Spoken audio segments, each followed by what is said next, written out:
ভাই ও বোনেরা, আসসালামু আলাইকুম রহমতুল্লাহ। আমি আপাত মস্তকে বিএনপির লোক, আমি সব সময়কে বলেছি বিএনপি নির্বাচন করার ইচ্ছাও কোনদিন আমি পোষণ করি নাই। যাই হোক, মাহমুদুল হক রুবেল সাহেবের দূরত্বের কারণে আজকে আমি এই অবস্থানে এসেছি।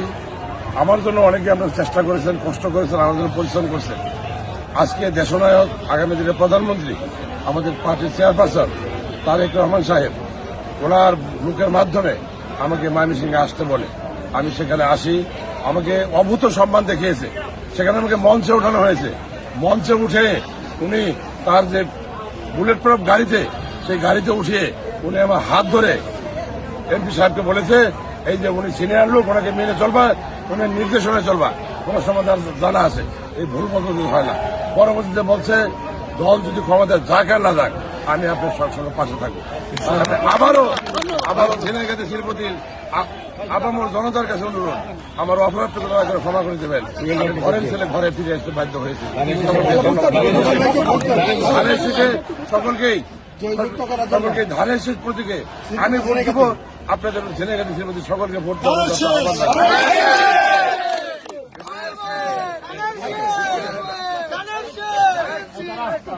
বিসমিল্লাহির রহমানির রহিম। আজকে ময়মনসিংহে সার্কিট হাউসে আমাদের নেতা, দলের চেয়ারম্যান জনাব তারেক রহমান সাহেবের আগামী জাতীয় সংসদ নির্বাচনকে কেন্দ্র করে বৃহত্তর ময়মনসিংহের যে জনসভা ছিল, এই জনসভায় আমাদের ঝিনাইগাতি উপজেলার সাবেক 3 চেয়ারম্যান এবং উপজেলা বিএনপির সাধারণ সম্পাদক, উনাকে ডেকে নিয়ে আসা হয়। উনার পিএস উনাকে টেলিফোন করে গতকাল রাতে উনি আসার পরে উনি এখন পর্যন্ত দলের গুরুত্বপূর্ণ ব্যক্তি হিসাবেই মঞ্চে শুধুমাত্র উনাকে ডেকে নিয়ে যায়। ডেকে নিয়ে যাওয়ার পরে মঞ্চের ভিড়ের কারণে উনি কথা বলতে পারেন না। উনি তখন বক্তব্য দিচ্ছিলেন। এরপরে উনার যে গাড়ি, যে বাসটা আছে, এই বাসে উনাকে নিয়ে যায় এবং আমাকে নিয়ে যায়। নিয়ে যাওয়ার পরে আমাদের চেয়ারম্যান ওনার হাত ধরে উনি বলেছেন, আপনি ত্যাগী নেতা, দীর্ঘদিন বিএনপি করছেন, কখনো এত কষ্টের মধ্যেও দল ছাড়েন নাই। আজকের এই সুদিনে, সামনে একটা সুদিন লক্ষ্য করতেছি, এই দিনে আমাদের ছেড়ে যাবেন না। এবং আমাকে বলেছেন উনি যে ইলেকশনের পরে উনি উনার সর্বোচ্চ সম্মান উনাকে যেন আমরা দেই এবং উনিও দিবে, এবং সেই সঙ্গে আগামী দিনে উনাকে সঙ্গে নিয়ে কাজ করার জন্য আমাকে নির্দেশনা দিয়েছেন। আমি ধন্যবাদ জানাই আমাদের সাবেক উপজেলা চেয়ারম্যান জনাব আমিনুল ইসলাম বাদশাকে। আমাদের চেয়ারম্যান মহোদয়ের বক্তব্যে উনার কথায় উনি সম্মতি প্রকাশ করেছেন এবং উনি তাৎক্ষণিকভাবে কথা দিয়েছেন।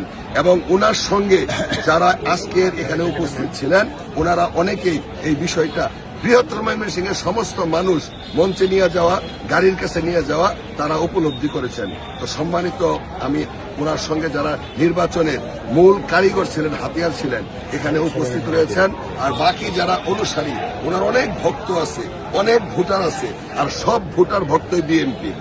সুতরাং আমি বিশ্বাস করি উনি দলের প্রতি আস্থা রেখা যে সমর্থনটা জানাইলেন, উনার শুভাকাঙ্ক্ষী, উনার কলা কৌশলীরা, উনার পাশে যারা নির্বাচনটাকে পরিচালনা করতেছেন, সকলেই খুশি হবেন এবং সকলেই একটা দীর্ঘ মাঝখানের যে নির্বাচনের সময় যে কষ্ট ছিল, এই কষ্ট লাঘব হবে এবং আমরা সকলে ঐক্যমত্যের ভিত্তিতে কাজ করব এবং আগামী দিনে উনার পাশে যারা আছেন তাদেরকে নিয়ে দলকে সুসংগঠিত করব। দলের সর্বোচ্চ পাওনা যার যে অবস্থানে আছে, এই অবস্থানটুকু আমরা বুঝিয়ে দিব। মাননীয় চেয়ারম্যান এই কথা উনি দিয়েছেন এবং আমাকেও নির্দেশ দিয়েছেন, আমিও সেই কথা অক্ষরে অক্ষরে পালন করব। সকলকে ধন্যবাদ। আসসালামু আলাইকুম।